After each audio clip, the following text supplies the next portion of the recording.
So I'm a little bit bored, so I figured that I should make a video about math. And during past few months, I developed a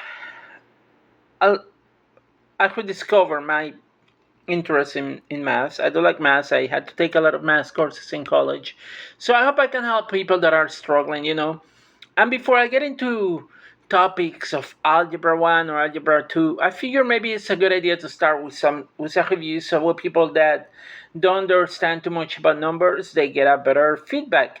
And before we get to know algebra, we have to define numbers. And numbers, they just got defined. Like math is just a way, another language that we human developed so that way we could understand and make sense of the world and things about us. So first, there's the zero. Zero is nothing, nada. Zero can be taken as a number on its own. It's interesting because I got this book, which I highly recommend. It's mathematics, and in this book, um, it explains who was the one that created the zero, and we have to give credit to the zero to Brahmagupta, who came out with the Brahmagupta's laws about zero. Zero added to a number is the number. Um, and there are 14 of those. I'm not going to go through all of them, but yeah, in this book, there are laws about zero, and there are properties about zero. Those are the laws. And other books, they redefine this. There's another book that I have about algebra, and they redefine this, but I'm not going to go into details. But we have zero, we have the natural numbers, which in some cases, and there's a book that I have, they call it the counting numbers, 1, 2, 3, 4, 5, and they're natural because when we think about it, when we're counting things, if numbers are useful to count things and keep track of things, you know, usually positive numbers, help us do that. If you go to a store, you purchase one item or zero item. Zero will mean that you didn't took anything. But counting numbers, how many items you have. So it will be 1, 2, 3, 4, 5. If you add a zero to that, then you get the whole numbers. I'm not talking about a type of bread. They are whole numbers. So 1, 2, 3, 4, and 5, the natural numbers plus the zero becomes the whole numbers. So then we get the introduction to negative numbers. So similar to a 1, there's a -1. So now we're expanding our numbers. And if we define a number line, in this case, I make the number line just like the x-axis, so we can have a number line with the 0 here. Extend this way. This is positive. And from this side to this side is where the negatives are. And so we have 0, we have 1, we have -1. They have the same unit, but different sign. And negative numbers, they do appear, like if you have a bank account and you overspend the amount of money that you have in your bank account, you're going to see negative number. In that case, when your account goes negative, that means that you owe the bank money.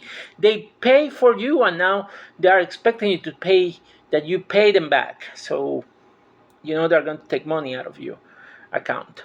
Now, when we do addition, subtraction, multiplication, and division, we have to define some rules, because now we're going to be dealing with the integers, which is the negatives, 0, and the natural numbers.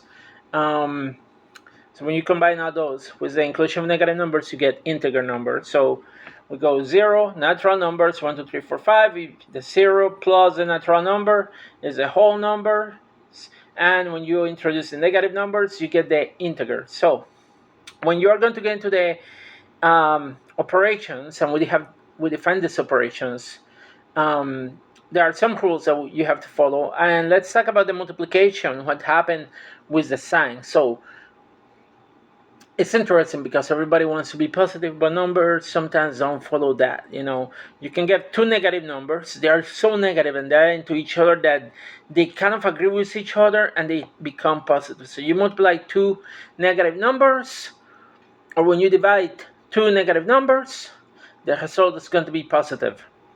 If you multiply a positive and a negative, there's so much negative energy that they don't like each other too much, so the result is always going to be negative. Whether you multiply a positive with a negative, or you divide a positive with a negative, or vice versa. If you multiply a negative with a positive number, or if you divide a negative with a positive, the result is going to be negative. There's so much negativity, they are always going to be negative. Now the positives are always positive, they're cheerful, so they're always going to be positive. So you multiply or divide two numbers that are positive, the result will always be positive. Now, here how we use this. So when we do addition, so for example 2 plus 2, that will be equal to 4. When we do subtraction, there are two ways to visualize this. And 3 minus 2, so we know that the answer is going to be a 1. 3, we take out 2, we're going to be left with 1. 3 apples, and we eat 2 of them, we're going to be left with 1 apple left to be eaten. We also could visualize this, and one of the tricks that I use for my brain is like there's an invisible negative 1 in there, so we can write this as a negative 1 in there, and this would still be equal to 1 because negative 1 times 2, that's negative 2, so it will be subtracted. So here's a case example. So this sign will change. So even though it says addition, when you add a negative number, that sign is multiplied by this sign, and this negative is so powerful that it turns this positive sign into a negative. So you end up subtracting 3 minus 1, which would be equal to 2. So these are a few tricks that you can remember. And I can rewrite this because negative 1 times negative 2 is negative 2. So I can write this like this, and the answer will still be 1. Now when going to multiplication, so multiplication 3 times negative 2, we have to remember the rules. When there's a positive and a negative, negative will always win. In this case, not the positivity, so we'll get negative 6. So we divide 6 divided by 2.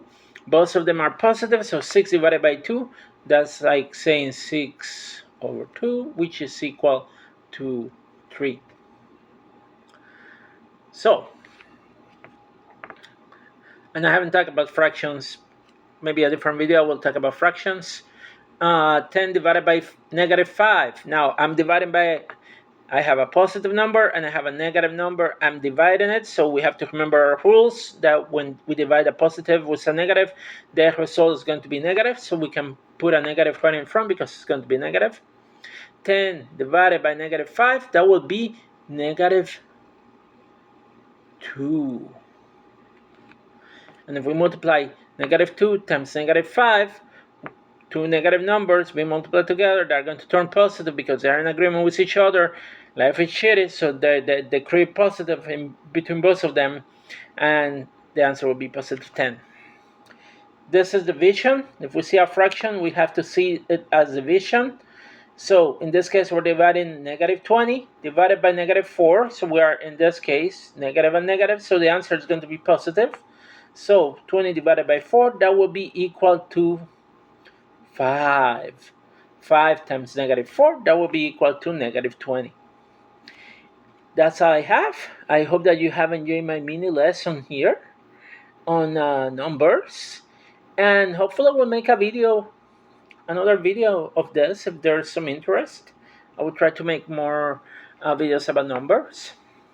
Rapidito en español, para los que hablan español. Estaba aburrido y decidí hacer este video donde hablo de matemáticas, pues me he descubierto que me gusta la matemática, siempre me han gustado las matemáticas y pues quiero ayudar a otros. En los números, cuando hablamos de números, pues hay que entender que existe el cero. Y el cero, como mencioné, lo descubrió Brahmagupta con sus leyes. tenemos los números naturales o los números de contar. Los números naturales son 1, 2, 3, 4, 5. Cuando tú vas a la tienda y quieres coger un artículo, pues tú coges un artículo. Eso te da 1. Hay un solo artículo ahí. Si coges 2, pues tienes 2 artículos. Y esos son números naturales porque los podemos ver naturales. Los números, si combinamos el 0 con los números naturales, tenemos los números enteros o whole numbers. 0 con los números naturales, tenemos los whole numbers. Si añadimos los números negativos los tenemos que imaginar como algo igual pero opuesto al número 1. Se cancelan entre ellos. Si añadimos los números negativos con el 0 y con los números naturales, tenemos los números íntegros. Entonces, si imaginamos una línea, teníamos que el 0 queda aquí en el medio y el 0 divide los números positivos de los números negativos. Mientras más aumenta, si vamos hacia allá, si se mueve en este eje, si se mueve hacia la derecha, los números aumentan. Si se mueven a la izquierda, los números disminuyen. Mientras más lejos esté el 0, más negativo es, menos valor va a tener. En los números negativos hay personas que dirán, pero es que los números negativos no existen. Pero mira, si usted tiene una cuenta de banco y usted trabaja y usted gasta mucho más de lo que tiene en el banco le va a dar un balance negativo. ¿Qué significa ese negativo? Significa que usted le debe dinero al banco.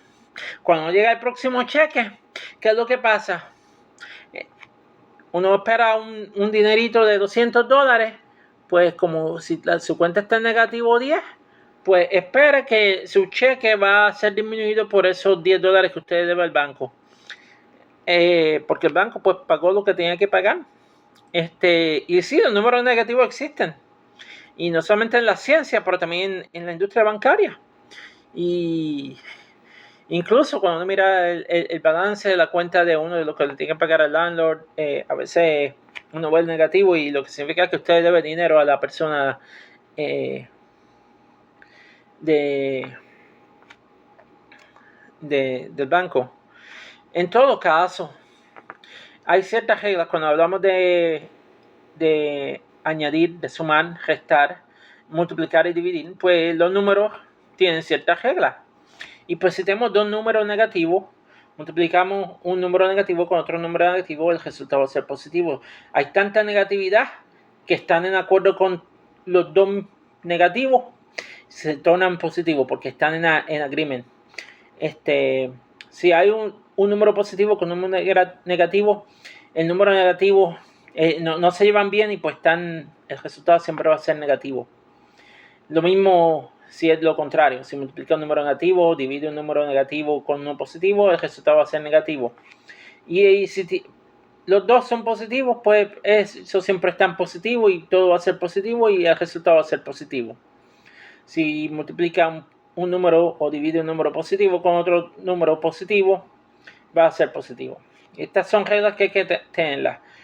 Entonces podemos hablar de qué es lo que pasa cuando se suma un número positivo con otro positivo. Pues se suman 2 más 2, 4. 2 más 2, 4. Fácil. Cuando se resta, la resta es lo contrario a sumar. Así que en este caso imaginemos que tenemos 3 manzanas menos 2 manzanas, eso va a ser una manzana porque nos queda una manzana. Otra forma de visualizar esto, y aquí es donde quiero que entiendan esto, y esto es algo que yo lo hago para mí, que uno puede convertir este negativo, uno lo puede convertir a un signo positivo. Si imaginamos que delante del 2 existe este negativo, se sale afuera, lo reescribimos como un negativo 1 multiplicando el número 2. Entonces al escribir eso, a sacar ese negativo, pues entonces pues tenemos 3 más negativo 2 sería igual a menos a 1. Y de nuevo, es una forma diferente de hacerlo, pero es algo que es bien útil cuando uno empieza a hacer álgebra, y en algún momento pues trataré de hablar de eso. Aquí en este caso pues 3 más negativo 1. En este caso el signo negativo es tan grande que convierte este signo positivo en uno negativo, y es como si restáramos. En vez de sumar el número negativo, pues hay que restarlo. 3 menos 1 sería igual a 2. Y podríamos dar más ejemplos. Vamos a ver los ejemplos de multiplicación y división, unos ejemplos fáciles. 3 por negativo 2. Esto hay que recordarse las reglas de aquí. Y es un número positivo multiplicado por uno negativo. El negativo va a ganar, así que es negativo 6. 6 dividido entre 2. Ambos números son positivos, así que por tanto el resultado va a ser positivo 3. 6 dividido entre 2. Se lo podemos escribir en fracción. Cuando es una fracción hay que ver como una división. Es lo mismo que dividir. Sobre esto se puede reescribir de esta forma, en fracción. Esto es con el signo de división. Esto es en forma de fracción. Y el resultado va a ser 3. 10 dividido, y este es el signo dividido, negativo 5. Tenemos un número positivo dividido en un número negativo, así que el resultado va a ser negativo. Eso va a ser igual a negativo 2. De la misma forma, negativo 20 dividido entre negativo 4. Ambos son negativos, así que la negatividad se cancela y el resultado va a ser positivo 5. Espero que este video le haya gustado y que le ayude. Cuídense y nos vemos en el próximo video. Estudien matemáticas. Las matemáticas le van a ayudar a todos. A todos les recomiendo las matemáticas. Estudien, aprendan. Bueno, hasta la próxima. Ciao, everybody. Hope you have liked this video. And again, I made this video in Spanish and English. Maybe I should make them separate, but decided to have in the same video. Peace out, everybody, and see you at the next video blog. Bye.